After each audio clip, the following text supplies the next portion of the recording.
En direct de chez vous, Jean-Michel Lamazerolle, RCF Charente.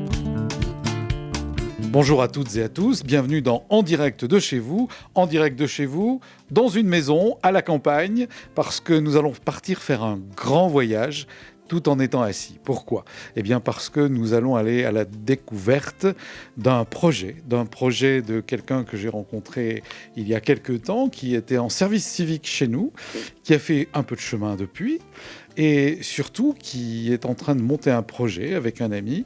Ils ont fait un petit bout d'Europe à vélo il y a 2 ans, l'été, et ça leur a donné l'idée de faire un plus grand tour en vélo, cette fois en Europe, et de monter tout un projet. Il s'agit de Pierre Brosselli, qui est un garçon engagé pour l'écologie, le vivant, enfin tout ce que le pape François pourrait mettre dans ses ouvrages, entre autres. Mais là, il s'agit d'un beau voyage et d'un chemin qu'il va faire avec 2 amis. Et je suis ravi aujourd'hui de l'accueillir à notre micro pour qu'il nous partage ce projet, qu'il vous le fasse partager et que peut-être vous puissiez, vous aussi, vous associer à ce projet. Bonjour Pierre.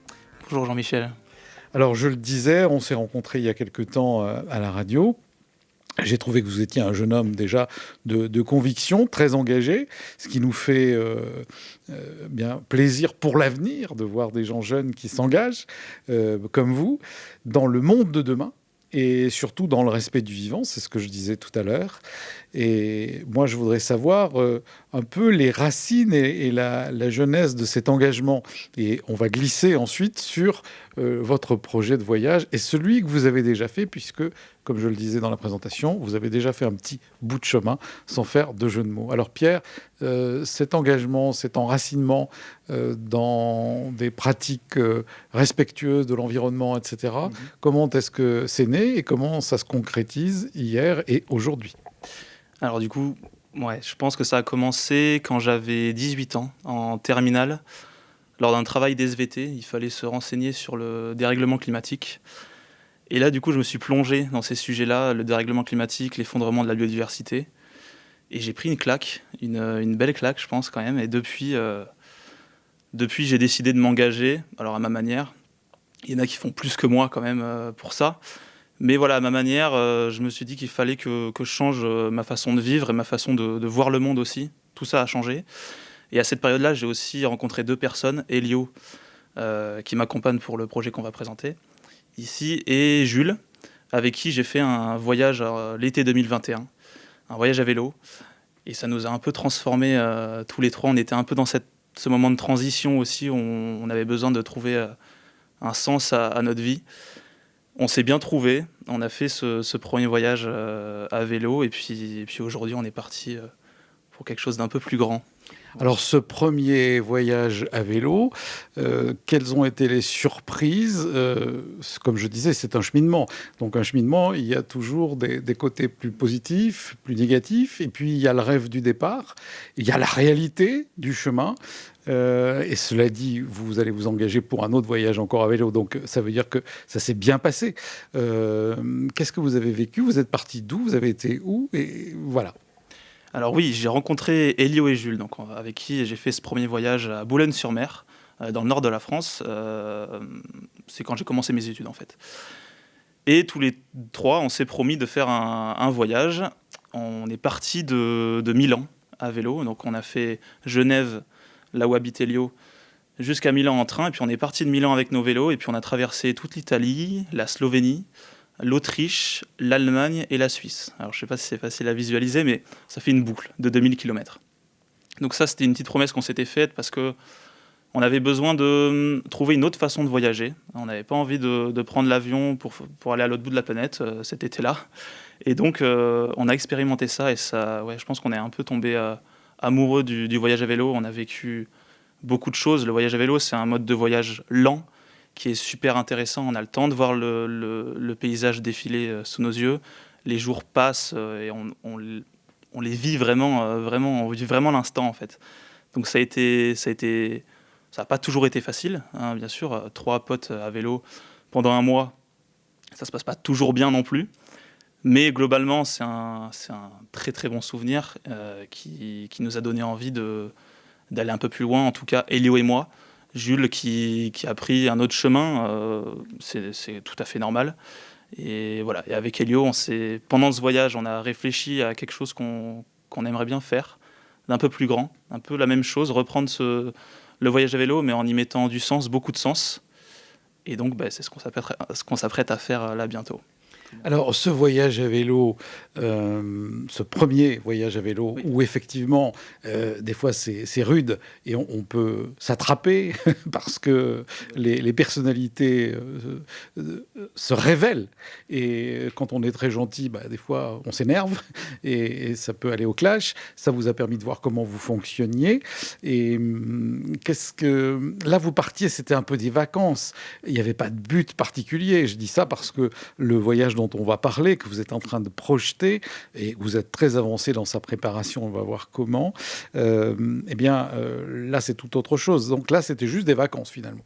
Effectivement, là, c'était vraiment des vacances. Là, alors cet été-là, on a tous les trois travaillé pour se faire un peu d'argent et pour financer ce voyage, parce que ça coûte quand même un peu d'argent d'acheter les vélos, tout le matériel. On part avec des sacoches qui sont attachées sur nos vélos.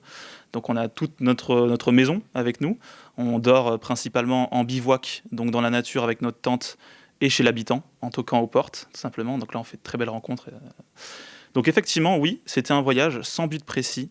Et puis, oui, tu parlais de personnalités qui se révèlent. Effectivement, vu que je les avais rencontrées il n'y a qu'un an, on se connaissait pas non plus très très très très bien. Et Jules et Elio se connaissaient un peu mieux parce ils sont habités ensemble pendant un moment. Mais c'est vrai qu'on s'est découvert. On s'est découvert et donc il y a des surprises. Bien sûr, il y a des surprises, il y a des choses qui se passent. Mais c'est fort. C'est très fort comme moment à partager entre copains. Voilà. Ça, certainement, tous ceux qui ont fait des camps, qui sont scouts ou autres, l'ont vécu également, notamment ceux qui font de la randonnée ensemble et autres. Vous parliez de l'accueil des gens tout à l'heure. Ils voient arriver trois garçons en vacances à vélo. Ça fait un peu les émissions qu'on peut voir à la télé, Nuit et culottée, ou J'irai dormir chez vous de Antoine de Maximi. Comment vous avez été reçus? Comment ils vous ont appréhendé? Et aussi, suivant les pays où vous êtes passés. Ah oui, alors ça a beaucoup différé. Alors comme je l'ai dit, on a commencé en Italie. Au départ, donc on est parti en été. Donc en Italie, à cette période-là, on roulait sous 35-36 degrés toute la journée, principalement. On buvait de l'eau bouillante de nos gourdes. Donc c'était ça, quoi, à l'Italie. On a fait principalement du bivouac dans la nature. C'était assez simple en Italie, un peu comme en France, en fait. Les paysages sont pas si différents, d'ailleurs, de ce qu'on a vu. Donc on a fait principalement du bivouac en Italie. Et puis le dernier jour, avant d'arriver en Slovénie, on s'est dit qu'on avait envie de découvrir un peu les locaux d'Italie. Donc on a toqué à quelques portes. Et là, très vite, on a été reçus par une mamie et sa petite fille. C'était un super moment à partager. Et puis en Slovénie, on a rencontré plein d'autres familles aussi. Je dirais que l'Italie et la Slovénie, ça a été des accueils très chaleureux et c'était plutôt naturel en fait. On faisait pas plus de 3-4 maisons avant de trouver des gens qui acceptaient de nous accueillir. En Autriche, c'était un peu différent. En Autriche, on a une expérience assez spéciale dans une ville avec beaucoup de pavillons et de maisons individuelles. Et où là, pour la première fois, on a dû faire 25-30 maisons. Et on a eu des refus, on a même eu des réactions assez spéciales du genre You are crazy, des choses comme ça. Donc les gens nous prenaient pour des fous de demander des choses comme ça, de juste se faire accueillir. Ça peut être même dans le jardin. Souvent, en fait, ce qu'on demandait, c'était juste de se mettre dans le jardin de la personne et pas forcément à l'intérieur. Même jamais, on demandait jamais à l'intérieur. Donc Slovénie, un peu plus spéciale, étant donné que... Autriche, pardon, un peu plus spéciale, étant donné que le camping sauvage est interdit là-bas aussi et que c'est passible d'une grosse amende. Donc on a fait pas mal de camping là-bas et on a perdu pas mal d'argent là-dessus. Et puis en Allemagne, c'était génial. En Allemagne, on a traversé l'Allemagne en 5 jours. Et en 5 jours, avec beaucoup de jours de pluie d'ailleurs, on a été reçus à chaque fois au premier toquage de porte. C'était génial. La Suisse, un peu pareil. Donc globalement, de très bonnes expériences d'accueil avec les gens. C'est souvent très chaleureux. Alors, j'imagine que ça, Pierre, ça encourage à poursuivre dans cette idée. Et vous le disiez au début de l'émission, on a découvert le voyage à vélo et ça nous a passionnés. Alors, maintenant, j'ai devant moi un petit flyer, c'est-à-dire un petit A4 coupé en deux.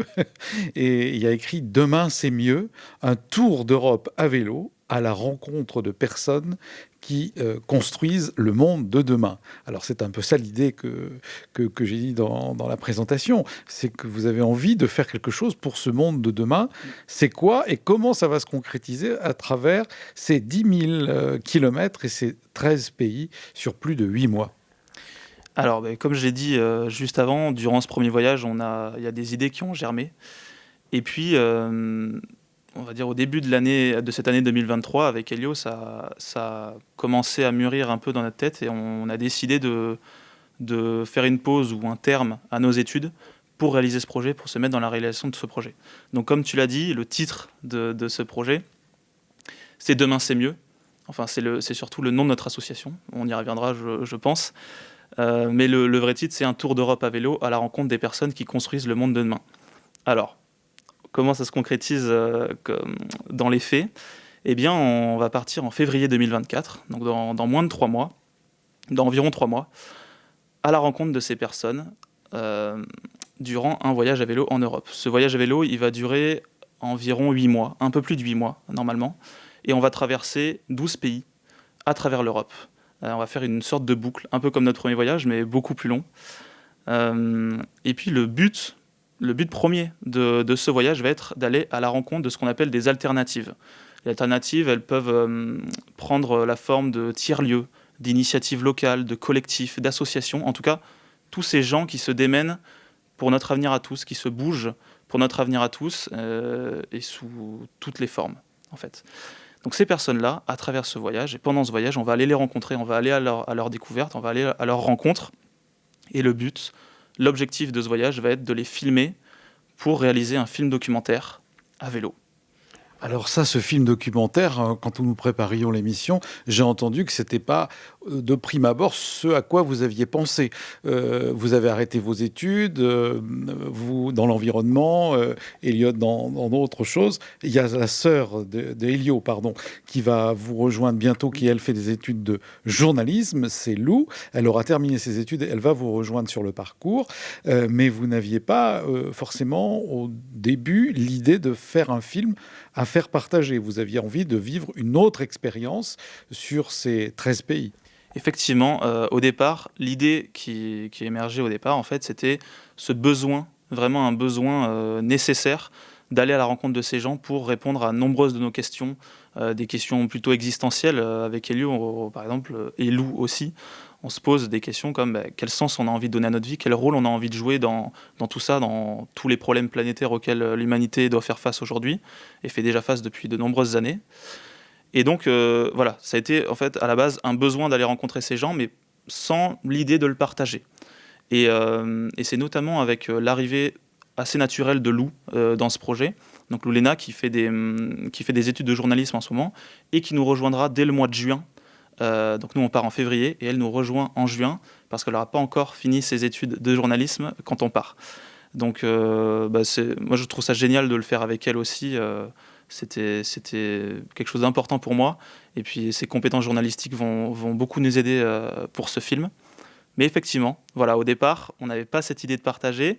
Et c'est en préparant quelques mois après avoir commencé à préparer ce projet qu'on s'est dit qu'on ne pouvait pas le faire sans le partager et sans le montrer tout ça, toutes ces rencontres magnifiques et ce voyage au plus grand nombre.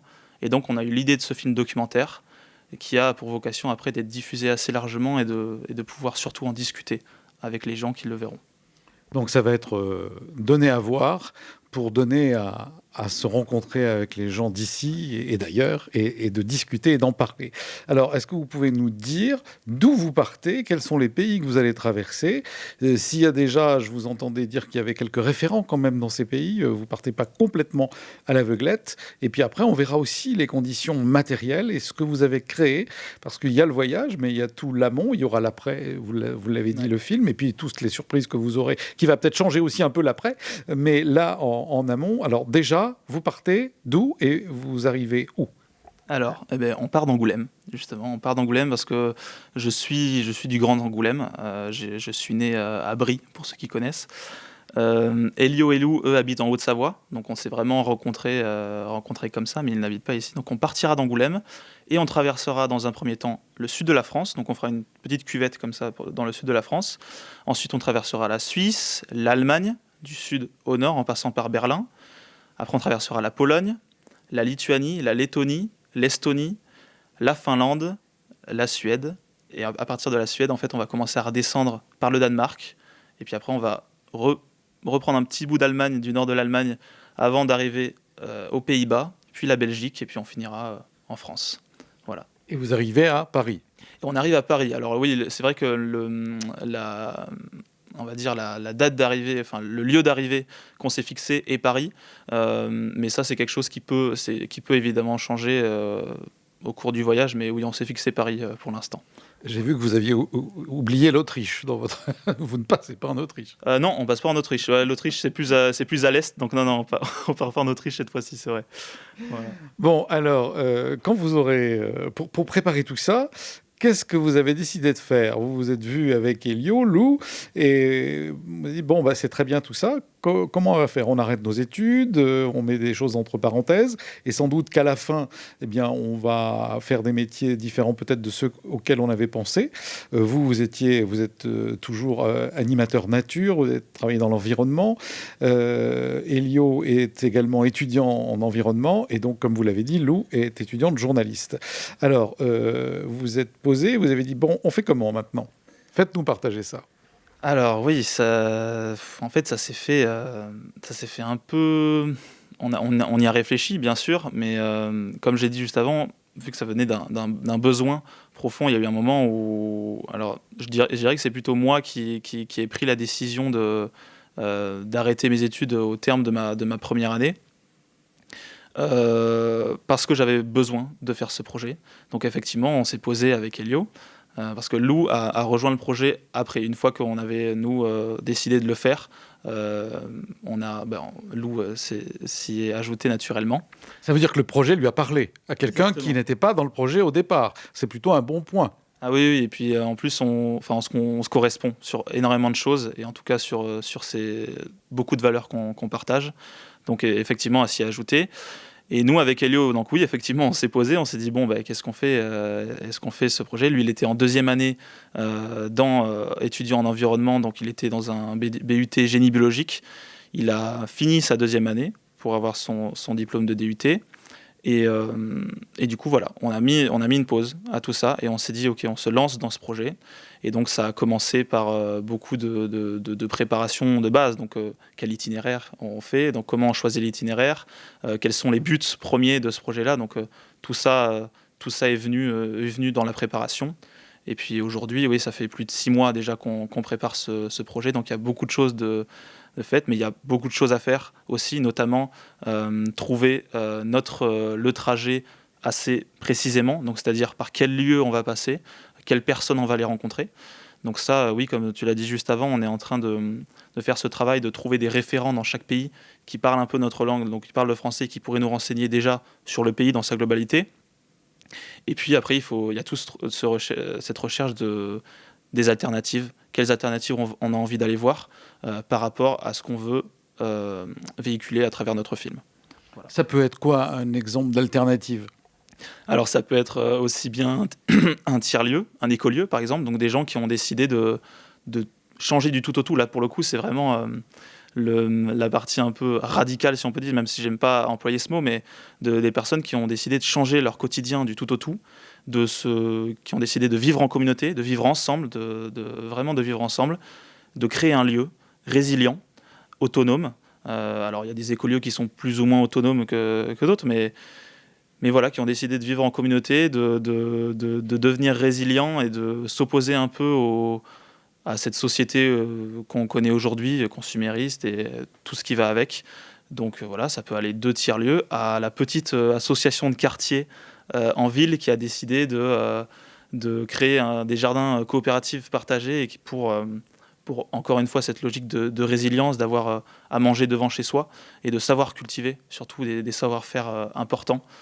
Voilà, ça va vraiment de ça, de l'écolieu résilient, autonome, à la petite association de quartier dont les membres n'ont pas décidé de changer leur quotidien du tout au tout comme ceux de l'écolieu, mais qui agissent pour notre avenir à tous, qui agissent concrètement en fait. Voilà. Bon, alors on a un peu mieux compris, parce que j'aime bien qu'on donne quelques exemples, ça permet de situer. Alors pour ça, il faut des vélos, il faut de l'argent, il faut du matériel, il faut des caméras. Comment fait-on ? Alors effectivement, il faut de l'argent, il faut pas mal d'argent et il faut des vélos pour rouler. Nous, on a décidé de faire tout ça à vélo, de réaliser un film documentaire à vélo. Donc oui, il y a quelque chose en plus qu'on n'avait pas dans notre premier voyage avec Elio, c'est le matériel audiovisuel. Donc tout ce qui est caméra, micro, drone, GoPro, enfin tout ce qui va permettre de nous filmer et de faire un film, tout simplement. Donc ça, c'est quelque chose sur lequel on a commencé à se former un peu. On a la chance d'avoir Lou qui nous accompagne et qui connaît bien ce milieu-là aussi.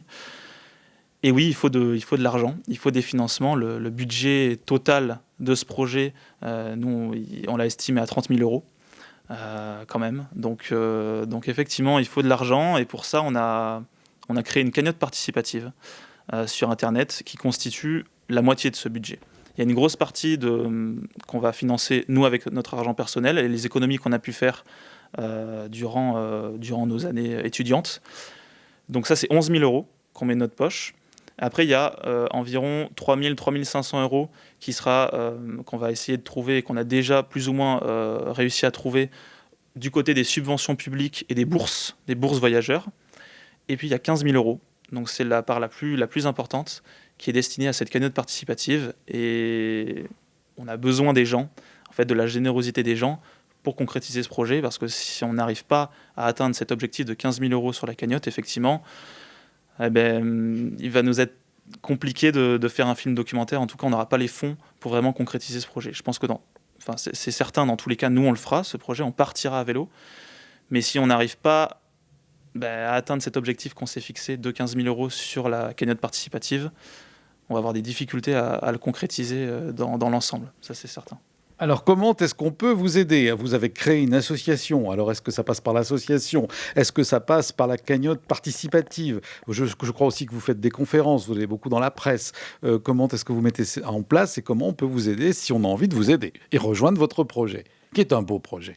Effectivement, nous on aime à dire que ce projet il n'est pas porté seulement par 3 énergumènes à vélo, mais par tous les gens qui ont décidé de nous aider et de participer au projet, parce que pour moi, quand on donne de l'argent et qu'on permet en quelque sorte de concrétiser un projet, on en fait partie. Nous, on aime le voir comme ça. Alors, pour nous aider, déjà, c'est très très important pour la concrétisation de ce projet. Vous pouvez aller sur notre page Hello Asso. Donc, effectivement, on a créé une association qui s'appelle Demain c'est mieux. Et puis, on a créé une page Hello Asso où se trouve notre cagnotte participative. Alors, Hello Asso, quand on ne connaît pas, c'est quoi ? H-E-2-L-O, association, asso, ça marche comme ça. Exactement. On tape ça sur l'informatique et ça nous ouvre votre page ? Alors, effectivement, vous pouvez d'abord vous rendre sur notre site internet en tapant Demain c'est mieux. Tout simplement sur Internet, vous allez tomber sur nous directement. Et puis, une fois sur le site, vous aurez un petit onglet « Aidez-nous » dans le coin en haut à droite. Et là, vous tomberez directement sur la cagnotte. Après, vous pouvez aussi taper « Demain c'est mieux Hello Asso » et vous allez aussi trouver la cagnotte. C'est une façon de donner en ligne. Donc, c'est tout simple. C'est vraiment tout simple et sécurisé, très sécurisé. Bien, alors, ok, on l'a compris, on peut donner ce qu'on veut, évidemment, de 5 euros à 10 000 euros, évidemment, ou bon, plus, mais là, je rêve un peu. Hein. Mais est-ce que là, on a des informations sur votre parcours, sur ce qu'on est en train de dire aujourd'hui, ou alors il faut aller sur Demain c'est mieux, et là, on a toute l'explication de votre voyage et du film que vous voulez faire. Alors, pour avoir beaucoup plus d'informations sur le projet, alors, sur le site internet, c'est tout simple, il y a tout d'expliqué. Donc le site internet sert à ça. C'est une façon de présenter le projet d'une façon assez professionnelle. Et donc, en allant sur le site internet, tout le monde peut comprendre le projet dans ses détails. Après, pour nous suivre pendant le voyage, on a une chaîne YouTube. On a créé une chaîne YouTube en fait, sur laquelle on va poster 1 à 2 vidéos par mois sous forme de vlog. En fait, c'est des vidéos YouTube qui serviront à montrer et à partager le quotidien notre quotidien en voyage à vélo, donc le quotidien de voyageurs à vélo qui font un film documentaire. Donc s'il y a des gens que ça intéresse de savoir comment se déroule un voyage à vélo, pour avoir des anecdotes, les péripéties et nos galères aussi, parce qu'il y a beaucoup de galères, eh bien ça se passera sur YouTube. Chaque mois, il y aura au moins une vidéo qui sortira. Et puis on est aussi sur Instagram, Demain c'est mieux. C'est toujours Demain c'est mieux. Sur YouTube, ça s'appelle Demain c'est mieux. Et sur Instagram aussi. Un compte Instagram où là, on partagera plus de choses instantanées, sur le moment. Voilà, les vidéos YouTube seront montées pendant le voyage par nous. On aura nos ordinateurs avec nous. Instagram, ça servira surtout à partager des choses sur le moment, dans l'instant. Voilà. Donc Instagram, YouTube et notre site internet. Et bien sûr, la cagnotte pour ceux qui peuvent et qui veulent donner, surtout. Voilà. Mais je crois qu'on a dit l'essentiel, Pierre. Et donc, on vous souhaite une très bonne préparation pour faire ces 13 pays à vélo à partir de février. Et puis, on essaiera de vous suivre, évidemment, sur Instagram, de façon un peu plus travaillée sur YouTube 2 fois par mois. On peut donner grâce à la cagnotte Hello Asso, évidemment, ou en tapant Demain c'est mieux, pour vous aider à préparer ce voyage. Et nous, on vous interviewera à la fin de ce périple pour voir comment vous l'avez vécu, et puis peut-être si ça a changé des choses quant à l'après. Avec plaisir, vraiment avec plaisir. Merci Pierre, et puis bon courage à Elio et à Lou pour ce road movie, pour Demain c'est mieux, ce tour d'Europe à vélo, pour rencontrer des personnes qui construisent le monde de demain. Et moi je vous dis à la semaine prochaine pour une autre émission d'En Direct de chez vous.